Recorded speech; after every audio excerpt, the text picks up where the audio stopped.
Hi there, I'm Stan Baker, one of the hosts of Circle Forum, along with Shelley Steele and Steve Young. In light of teacher shortages everywhere across the country, we came across an article on the stay interview. Why wait until an exit interview and someone's leaving? Find out what the staff are thinking before you have to replace them.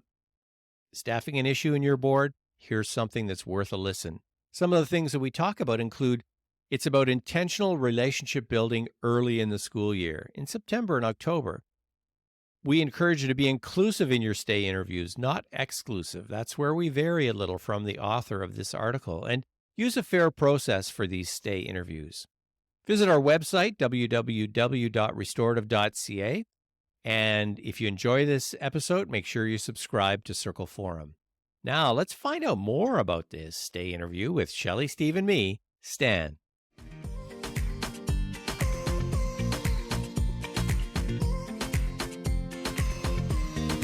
Let's talk about a stay interview rather than an exit interview. The concept is fascinating to me. The idea of talking to staff members earlier in the school year, September, October, to find out what's going on with them in terms of why they would stay, what would be reasons for leaving, as opposed to waiting till somebody says, I've made a decision to go.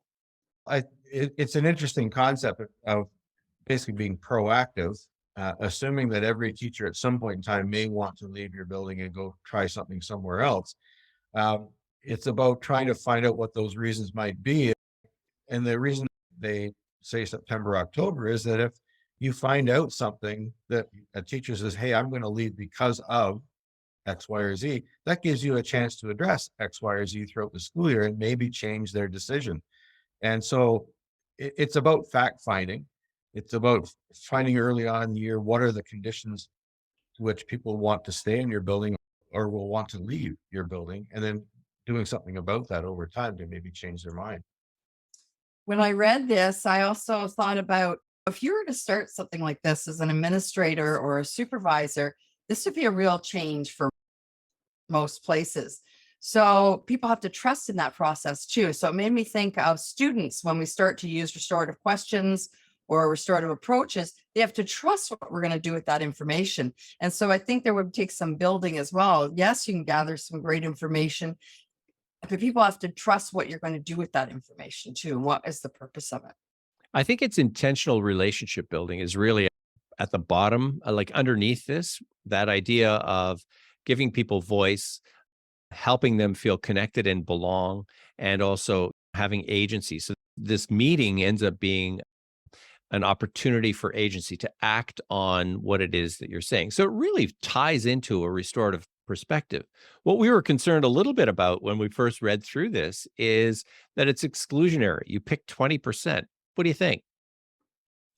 Yeah, the article really speaks about picking 20% of your kind of your high flyers, or it calls you your rock stars. It's the people that are doing really well. When I read that, I understood the benefit of that. What makes people want to stay? What kind of things are they having benefit with it in your building? But then I thought about the people who might not have made your list and how that might make them feel if they found a coworker had been asked to do this. And they could quickly put together the pieces that, oh, it's the teachers that always be seen to be doing great things. Yeah, it basically it builds on the concept that let's continue to do the good things really well, but first we have to find out what are those good things, because those are the things that make people want to stay, as opposed to dwelling on the negatives and trying to change those, which you should be doing as well. I was a little concerned about that 20% piece and only talking to the high performance, high flyers, the best teachers in the building, because of course that's my opinion as to who the high flyers are, because a lot can be learned from everybody. The question is, how do you have a stay interview with your entire staff? And I was in a school, I had over 70 staff members in one of my school. And I say staff members, because I wouldn't limit this just to teachers, teaching assistants, everybody else in the building. They're just as important, and you don't want to lose your best of the best. But it's hard to have those intentional conversations with very specific questions with 60 or 70 staff all in September or October. Where do you find that time when there's a million other things going on in September, October? But it is about relationships. And As a principal, I would touch base with every staff member sometime in September, October on a one-to-one basis, even if it was just a walk around at the end of the day and pop into their classroom and say, hey, I haven't had a chance to talk to you. How was your summer? How's things going? You could insert some of those questions into those conversations, but you're right. It would be cumbersome to do all that in September, October, but I would also say November, December is just as good, because in our system, we still have time. We have time to make changes to things that we find. So I think it's doable. I think I would expand it beyond 20% if they had the Well, and opportunity. expanding it beyond 20% would be a great idea. How about this?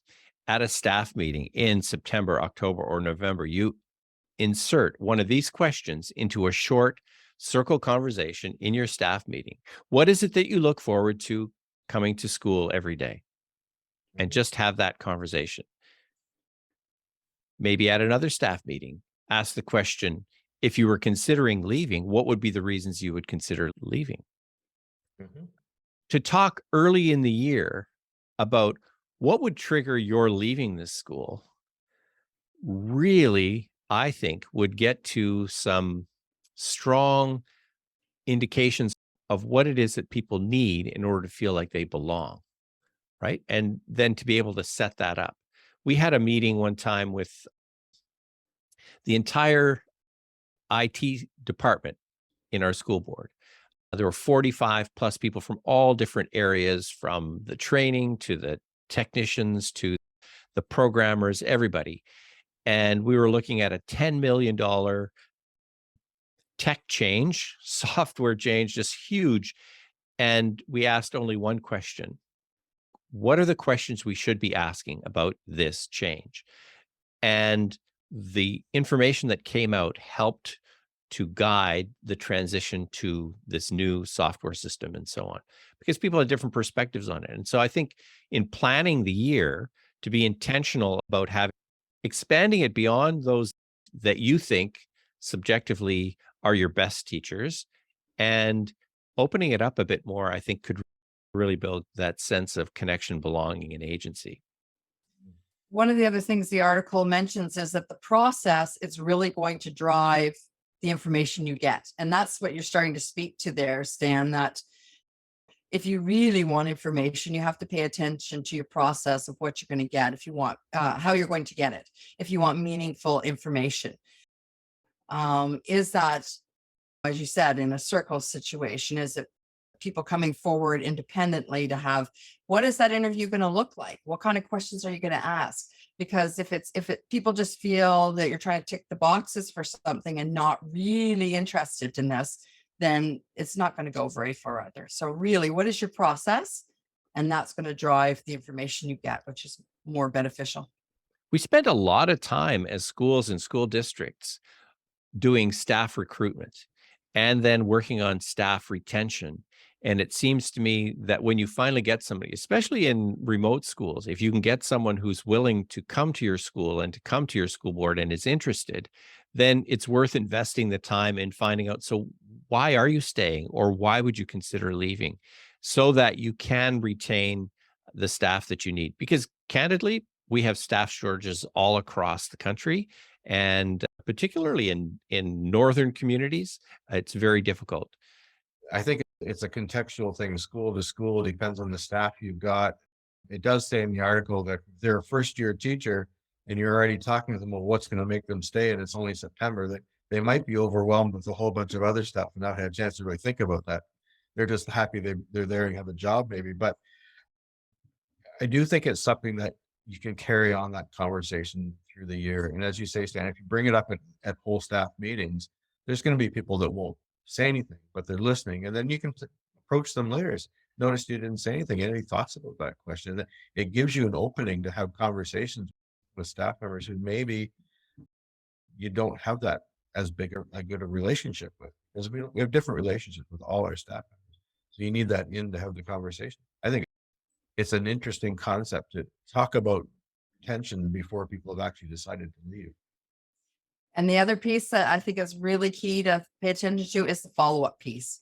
And we talk about this in fair process. If people have taken the time to have an interview with you and you've gathered some information, they need some follow-up from that information. what's being done with it. Is there changes? Here's what I heard and what you might need.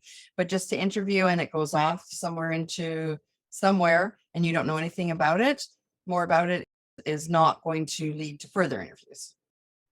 The stay interview, lots of potential, helps people to consider reasons why they would stay and why they would not stay.